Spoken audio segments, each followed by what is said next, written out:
안녕하세요. 인문학을 요리하는 남자, 인문학 셰프 세봄입니다. 자, 우리 앞선 세미나에서는 어, 시장의 가격 기구, 즉 가격을 매개로 생산과 소비가 순환하는, 즉 거래와 교환이 이루어지는 그 과정을 마셜의 견해를 바탕으로 조금 더 과학적인 방식으로 이해를 해보았어요. 즉 수요 곡선과 공급 곡선이 이루는 기하학적 패턴, 그리고 그 수요 곡선과 공급 곡선이 교차하면서 출현하는 가격, 그리고 그 가격을 매개로 거래가 이루어질 때 생산자와 소비자, 수요자와 공급자 모두 만족하는 결과로 이어질 수 있다. 자, 그래서 그 가격을 매개로 거래가 이루어질 수밖에 없다. 라고 하는 점을 우리가 조금 더 기하학적인 패턴을 통해서 확인을 했고요. 자, 이번에는 계속해서 이어서 자, 결국 균형 가격은 생산자와 소비자가 각각 얼마나 생산 혹은 소비할 것인지를 계획할 수 있는 신호 역할을 하는 셈이군요. 그렇다면 보이지 않는 손이 상징하는 가격 기구 혹은 가격 기제가 온전히 작동한다면 재화의 배분이 최적으로 이루어져 과잉 공급이나 초과 수요가 발생하지 않을 것입니다. 자, 그 결과 생산과 소비는 항상 균형을 이루겠지요. 하지만 현실에서 우리는 생산과 소비의 균형이 깨어지는 상황을 직면하고 있습니다. 그렇다면 보이지 않는 손에 대한 신뢰를 심각하게 제고하고 그 한계를 심각하게 우리가 고민해야 하지 않겠습니까?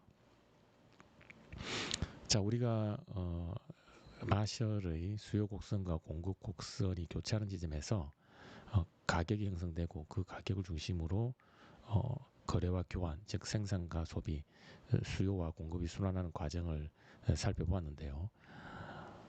바로 그 가격은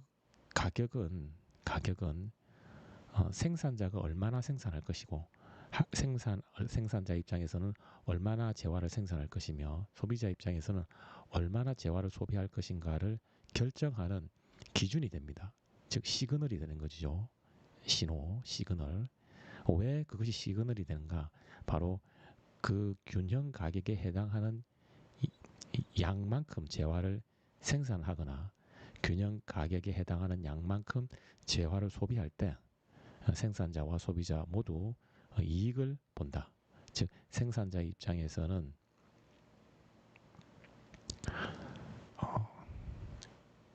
팔 용의가 있는 가격보다 높은 가격인 균형 가격에 거래할 수 있기 때문에 이익이고, 즉 한계 수익이 한계 비용보다 크기 때문에 이익이고, 소비자 입장에서는 살려고 하는 용의가 있는 가격보다 낮은 가격인 균형 가격에 재화를 소비할 수 있기 때문에 이익이다. 즉 한계 편익이 한계 비용보다 크기 때문에 바로 이 균형 가격을 중심으로 생산자와 소비자는 얼마나 생산할 것이며 얼마나 소비할 것인가를 결정한다.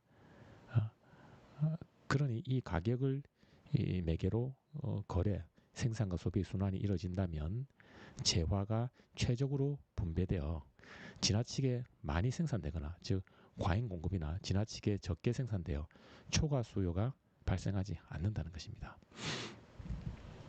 자, 그런데 우리 현실에서는 이러한 생산과 소비의 균형이 심각하게 깨어지는 상황을 목격하고 있어요. 예를 들어 심각한 문제는 생산이 소비보다 많은 이런 상황이지요. 그러면 보이지 않는 손, 즉 시장의 가격 기구라고 하는 작동 원리에 따르면 생산과 소비는 가격을 매개로 항상 잘 순환하기 때문에 생산과 소비의 균형이 깨지면 안 되는데 왜 이렇게 생산과 소비의 균형이 깨지는 상황이 발생하는가? 만약이 아니죠. 실제로 우리는 현실에서 생산과 소비 균형이 깨지는 상황을 목격하고 있습니다. 경험하고 있고. 그렇다면 우리가 보이지 않는 손을 신뢰한다는 것은 조금 위험한, 그러한 믿음이 아닌가, 이런 고민을 제가 던졌고요. 자, 여기에 대해서는 마르크스 선생님이 등장하셨어요. 자, 물론입니다. 보이지 않는 손을 통해 생산과 소비의 균형을 자연스럽게 확보할 수 있다고요. 이런 관점은 환상에 불과합니다. 자본주의 경제 시스템에서 자본가는 노동자를 착취하여 이윤을 극대화하려고 합니다. 즉, 자본가는 이윤을 극대화하기 위해 기계와 설비를 늘리고 노동자를 해고하지요. 그리고 남아있는 노동자의 임금을 삭감하면서 더욱 극심하게 노동자를 착취합니다. 이러한 자본가의 탐욕은 과잉 생산으로 이어집니다. 자, 그 결과 상품은 넘쳐나지만 상품에 대한 구매력을 확보할 수 없는 전반적 과잉 생산이라는 지경에 이르지요. 보이지 않는 손을 통해서 생산과 소비의 균형은 항상 유지되는가? 이 문제에 대해서 마르크스 선생님은 그렇지 않다. 자, 왜 그렇지 않은가? 바로 자본가의 탐욕에 그 원인이 있다. 자, 자본가는 어떻게든지 기계와 설비를 늘려서 생산량을 늘리려고 합니다. 그리고 노동자의 임금을 삭감하거나 노동자를 해고해서 일은 많이 시키면서 임금은 적게 주는 방식으로 착취하려고 하죠. 자, 이렇게 노동자에 대한 착취와 생산 설비인 기계와 이런 시설을 늘리려고 하는 것은 결국은 노동자의 탐욕에서, 즉 이윤을 극대화하려는 수단과 방법을 가리지 않고 이윤을 극대화하려는 탐욕에서 비롯한다는 거예요. 자, 예를 들면 제가 카페 지점을 하나 열었다고 할 때 제가 이윤을 극대화하기 위해서 카페 지점 수를 계속 늘리는 겁니다. 즉 여러 가지 시설, 그다음에 커피를 내리는 기계, 이런 것들을, 머신 이런 것들을 늘려서 지점 수를 늘리는 겁니다. 그래서 세보미 카페 지점 1, 세보미 카페 지점 2, 세보미 카페 지점 3 이렇게 설비를 계속 늘리죠. 그리고 설비를 늘리면서 또 제가 어떤 조치를 하느냐 하면 기존에 제 지점에서 일하는 그 아르바이트생의 임금을 낮추는 겁니다. 그러면 또 이익을 확보할 수 있죠. 지점을 늘려서 이익을 확보할 수 있고, 그리고 알바생의 임금을 삭감해서 이익을 확보할 수 있고, 그리고 삭감하는 정도를 넘어서 알바생을 줄이는 거예요. 그래서 또 이윤을 확보할 수 있고, 그러면 알바생은 훨씬 더 많은 시간을 고된 노동에 시달려야 되겠죠. 관계없습니다. 어차피 저는 이윤을 극대화할 수 있으니까. 이러한 세보미 카페 지점의, 즉 자본가의 탐욕이 결국은 과잉 생산으로 이어진다는 겁니다. 과잉 생산. 자, 그 결과 상품은 넘쳐나지만 그 상품을 소비하는 구매력은 현저히 떨어지는, 그래서 생산이 소비를 넘어서는, 초과하는, 혹은 공급이 수요를 넘어서는 이런 현상이 발생하는 겁니다. 즉 이것을 전반적 과잉 생산이다. 전반적 과잉 생산이다. 자, 그럼 전반적 과잉 생산의 이름이 어떻게 되겠습니까? 자, 마르크스 선생님께서 자, 이때 노동자의 빈곤은 극에 달하고 인내는 한계에 직면하지요. 이때 노동자 계급이 폭력혁명을 통해서 자본가 계급을 타도하는, 즉 프롤레타리아 혁명을 통해 자본주의는 붕괴합니다. 결국 시장의 가격기구를 상징하는 보이지 않는 손을 매개로 생산과 소비의 원만한 순환이 이루어진다는 관점은 망상에 불과합니다. 자, 이러한 자본가의 탐욕으로 인해서 상품은 넘쳐나지만 소비가 되지 않겠지요. 자, 그러면 어떻게 되겠습니까? 결국은 자본가도 그 투자를 줄이는다는 것은 지점을 시킨다는 말이죠. 지점을 10개 열었는데 그 지점을 계속 생산해도 커피가 팔리지 않으니까 지점 수를 줄이는 겁니다. 지점 수를 줄이고 지점 수를 줄이게 되면 착취당하던 알바생은 실업에 직면하게 되죠. 자, 그래서 알바생의 고통은 착취와 더불어 실업이라는 고통에 직면하여 실업이라는 고통에 직면하니 주머니에 돈이 없고 그러니까 생활고가 더 심각해집니다. 즉 노동자의 빈곤과 고통이 극에 달하고 이 인내의 한계가 폭발하면 결국 노동자는 폭력혁명이라는 과격한 방법을 통해서 즉 프롤레타리아 혁명을 통해서 자본가 계급을 타도하는 그래서 결국 자본주의는 붕괴하는 결과로 이어질 수밖에 없다. 그러니 보이지 않는 손이라는 시장의 가격기구에 의해 가격기구를 통해서 생산과 소비의 순환, 균형이 원만히 이루어져 자본주의는 번성하고 발전할 것이다. 이것은 망상에 불과하다는 겁니다. 결국 마르크스는 시장의 가격기구를 통해서 생산과 소비의 균형이 이루어질 수 있다. 여기에 대해서 부정적인 회의적인 입장이죠. 자, 이어서 아니다, 그렇지 않다. 가격기구를 통해서 얼마든지 생산과 소비 균형이 이루어질 수 있다는 입장도 있어요. 바로 그 입장에 서 있는 분이 지금부터 등장해서 견해를 밝혀주실 세이 선생님인데 이 세이의 이론을 한번 들어보겠습니다. 자, 세이께서 보이지 않는 손을 비관하는 마르크스 선생님의 전망은 쓸데없는 걱정, 즉 기부에 불과합니다. 자본주의는 생산과 소비, 즉 총공급과 총수요 사이의 순환이 원만하게 이루어지기만 하면 아무런 문제 없이 작동합니다. 즉 생산과 소비의 균형이 자본주의가 작동하는 중추적인 원리인 셈이지요. 자, 물론 일시적으로 생산과 소비 사이의 불균형, 즉 총수요와 총공급 사이의 불균형이 발생할 수는 있어요. 하지만 장기적으로 그 불균형은 균형을 회복합니다. 그렇다면 어떠한 과정을 통해 총수요와 공급은 균형을 회복할까요? 자, 총수요와 총공급, 생산과 소비는 균형을 이룰 수 있다. 즉 원만한 순환이 가능하다. 가능하다. 자, 그러면 그 과정은 어떻게 그것이 가능한가? 어떻게 그것이 가능한가? 자, 이 질문을 여러분도 가슴에 품고 계속해서 세이 선생님의 견해를 들어볼게요. 자, 이와 관련하여 먼저 생산과 소비가 균형 상태를 확보하고 있는지를 어떻게 파악할 수 있을까요? 자, 먼저 총수요와 총공급, 생산과 소비 균형이 어떻게 회복되는가를 알아보기 전에 먼저 생산과 소비, 총수요와 총공급이 균형 상태에 있다는 것을 알 수 있는 그 척도가 무엇인가, 그것부터 먼저 우리가 확인을 하자는 것이죠. 바로 그 척도는 투자와 저축의 균형에 달려 있어요. 자, 왜 그런지 생각해 봅시다. 생산과 소비 순환이 이루어질 때 이윤이 발생합니다. 이윤 중 일부는 자본가의 소득으로, 그리고 나머지 일부는 가계의 소득으로 흘러갑니다. 자, 기업 자본가는 그 소득의 일부를 먼저 자본가는 그 소득 중 일부를 생산에 투입하고 나머지 일부를 투자에 투입을 합니다.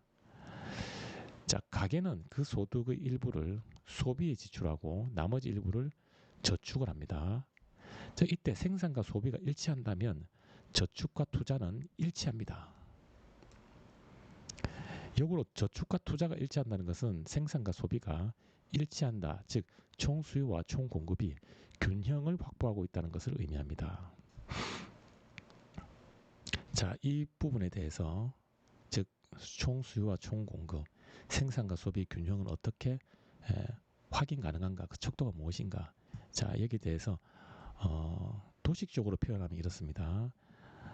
생산과 소비가 순환하는 과정에서 이윤이 발생하지요. 자, 그리고 그 이윤은 자본가의 소득으로 흘러가거나 민간 가계의 소득으로 흘러갑니다. 자, 그러면 그 소득을 가지고 자본가가 하는 일은 총 무엇이냐? 자, 이것이 생산과 소비 순환의 결과 발생한 이윤의 총이윤이라고 할게요. 물론 이 총이윤은 자본가의 소득과 민간 가계의 소득으로 흘러갑니다. 자, 그러면 이 절반을 자본가의 소득이라고 하고 절반을 민간 가계의 소득이라고 합시다. 총이윤, 총소득은 일정하죠. 자, 일정하다고 가정할 때. 자, 그러면 이 자본가는 이 소득을 가지고 크게 두 가지를 합니다. 하나는 이 소득을 가지고 생산을 하고 또 다른 하나는 투자를 합니다. 투자를. 즉 세범이 카페 주인인 저는 지점을 열어서 커피를 생산하죠. 커피를 기계에 내려서 머신에 내려서 생산을 해냅니다. 자, 그리고 이 생산을 유지하거나 생산량을 늘리기 위해서 지점 수를 늘리고 늘려진 지점 수에 또 새로운 머신과 원료를 공급을 합니다. 즉 투자를 하지요. 자, 그럼 소비자가 하는 일은 크게 두 가지입니다. 소비자는 소득의 일부를 소비를 합니다. 소득 일부는 소비하죠. 그리고 나머지 일부는 저축을 합니다. 은행에 저축을 하죠. 자, 그럼 여기서 무엇을 할 수 있습니까? 자, 생산자의 투자와 소비자의 저축이 일치한다는 것은 생산자의 투자와 소비자의 저축이 일치한다는 것은 곧 무엇을 말합니까? 바로 생산과 소비가 일치한다를 것을 의미합니다. 역으로 생산과 소비가 일치한다, 균형을 확보하고 있다는 것은 그 소득의 나머지 부분이 차지하고 있는 투자와 저축이 균형을 차지하고 있다는 것과 같은 의미라고 볼 수 있어요. 그러니 생산과 소비가 균형을 이루고 있다는 것을 확인하는 방법은 저축과 투자가 균형을 이루고 있는지를 확인하면 자동적으로 생산과 소비의 균형이 이루어지고 있는지 여부를 우리가 확인할 수 있다. 이렇게 볼 수 있습니다. 자, 그럼 여기까지는 우리가 생산과 소비의 균형을 확인하는 척도, 즉 저축과 투자의 균형, 일치를 통해서 확인할 수 있다는 걸 알아보았고, 자, 이러한 이해를 바탕으로 생산과 소비의 균형, 총수요와 총공급의 균형이 어떠한 과정을 통해서 이루어지는지 먼저 알아볼게요. 자, 그런데 기업의 투자는 부진하고 민간 가계의 저축량은 많다고 합시다. 자, 즉 저축이 투자를 압도하고 있습니다. 자, 이때 기업의 투자에서 비롯하는 자본의 수요는 감소하는 반면, 자, 기업이 투자를 자꾸 기업의 입장에서 기업의 투자를 비롯하는 자본의 수요는 감소하는 반면 가계의 저축량인 자본의 공급은 늘어납니다. 즉 무슨 말인고 하니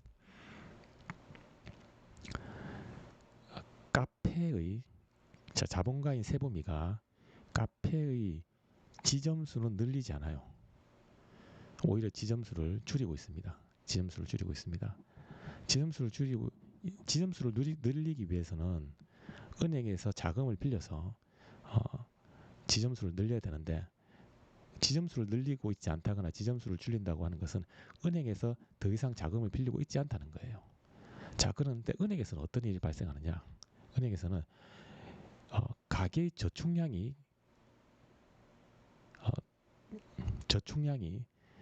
제가 투자를 하기 위해서 요구하는 자본의 양보다 많다는 거예요. 즉 결국 자본의 입장에서 보면은 자본의 공급, 즉 기업이 민간 가계가 저축을 잘 해서 자본의 공급은 늘어나는데 그 자본을 빌려서 투자하려고 하는 세범이의 이 역할은 미미한 거예요. 그러니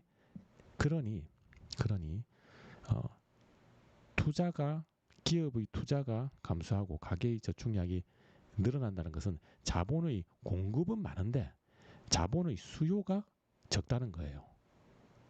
자, 결국 자본에 대한 수요가 줄어드는데 자본의 공급은 증가하는 셈이죠. 그러니 자연스럽게 자본에 대한 가치, 즉 이자율이 하락합니다.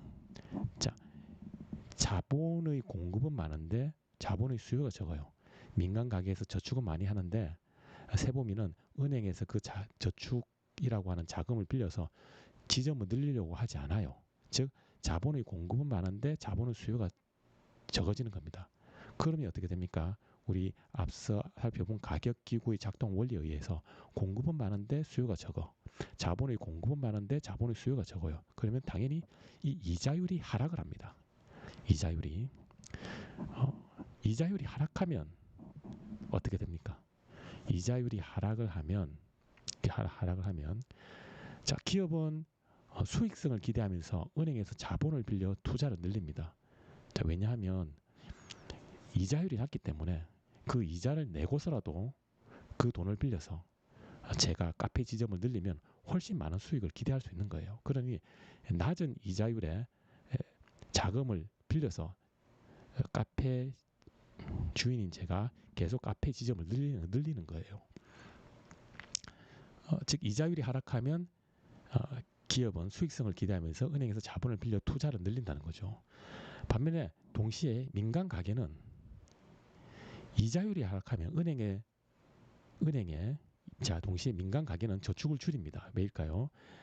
자, 은행에 돈을 예금을 해도 이자가 낮으니 예금을 하려고 하지 않는 거예요. 그러니 저축을 줄이겠죠. 그 결과 어떻게 됩니까? 투자는 늘어나고 저축은 줄어듭니다.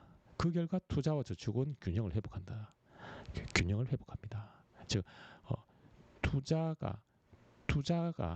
투자는 줄고 저축이 많은 상황에서는 이율이 하락하게 됩니다. 즉 투자가 줄고 저축이 많다는 것은 투자가 줄고 저축이 많은 상황에서는 자본에 대한 공급은 많은데 자본에 대한 수요가 적으니 이자율이 하락을 하게 되고 이자율이 하락하면 다시 어떻게 됩니까? 다시 기업은 은행에서 자금을 빌려 투자를 늘리려 하겠죠. 다시 투자가 상승하고 저축은 줄어듭니다. 은행에 돈을 예금을 해도 이자율이 낮으니 저축하려고 하지 않는다는 거예요. 그러니 투자가 적고 저축이 많았던 상황이 다시 이자율 하락으로 인해서 투자가 늘고 저축이 줄어드니 서로 상쇄되면서 투자와 저축이 균형을 회복한다는 겁니다.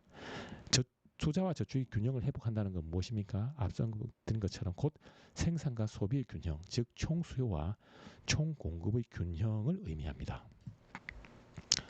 자, 반면 기업의 투자는 원활하고 민간 가계의 저축량은 적다고 합시다. 즉 투자가 저축을 압도하고 있습니다. 즉 저는 자본가인 카페 주인인 저는 세봄이 카페 지점을 계속 늘리려고 하는 거예요. 즉 투자는 증가하는데 투자는 활성화되고 있는데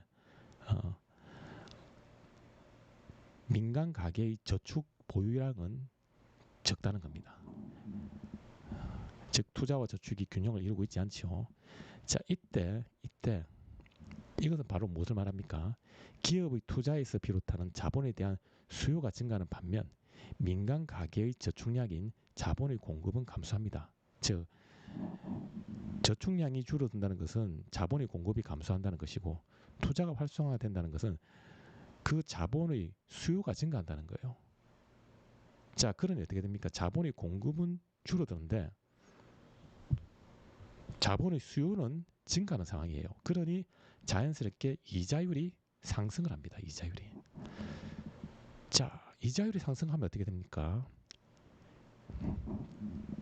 기업은 은행에서 세법인은 은행에서 돈을 빌려서 카페 지점을 늘리려는 투자를 적극적으로 하겠습니까? 그렇지 않죠. 자 그러면 기업은 투자를 줄이고 가게는 이자율이 상승하니 높은 이자를 받기 위해서 가게는 저축량을 늘리게 됩니다. 즉 기업의 투자는 줄고 세보미가 카페 지점 수를 줄이거나 더 이상 늘리지 않고 가게는 저축을 늘린다는 것입니다. 왜? 이자율이 상승했기 때문에. 그러면 어떻습니까? 이자율 상승을 매개로 투자가 저축보다 많았는데 이자율 상승을 매개로 다시 투자보다는 저축이 많은 상황이 발생하죠. 그러니 이 투자가 많았던 것이 이자율 상승을 계기로 다시 투자가 줄고 이자율 상승을 매개로 적었던 저축이 다시 늘어나면서 균형을 이룬다는 거예요. 저축과 투자가 균형을 이룬다는 건 곧 뭘 말합니까? 생산과 소비가 균형, 즉 총수요와 총공급이 균형을 의미한다. 자, 계속 이어서 자, 이렇게 시장의 가격 기구가 이자율을 매개로 작동하는 덕분에 일시적으로 발생할 수 있는 생산과 소비의 불균형은 항상 균형을 회복합니다. 즉 총수요와 총공급 사이의 불균형은 일시적 현상이며 경제 전반의 관점에서 볼 때 자연스럽게 그 균형을 회복합니다. 자, 그러니 마르크스 선생님이 우려하는 것처럼 전반적 과잉 생산으로 인한 공황은 기후에 불과합니다. 자, 결국 이자율을 매개로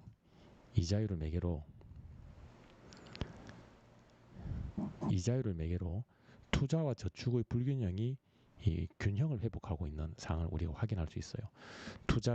저축이 투자보다 많을 때는 이자율이 하락을 하고 이자율이 하락한 결과 다시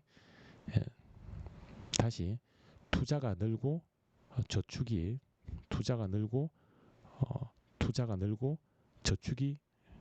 줄어들죠. 그래서 균형을 회복하고 반대로 투자가 저축보다 많아요. 그러면 자본의 공급은 적은데 자본의 수요가 많으니 이자율이 상승하겠죠. 이자율이 상승을 하면 다시 기업은 투자를 줄이고 가계는 저축을 늘립니다. 그래서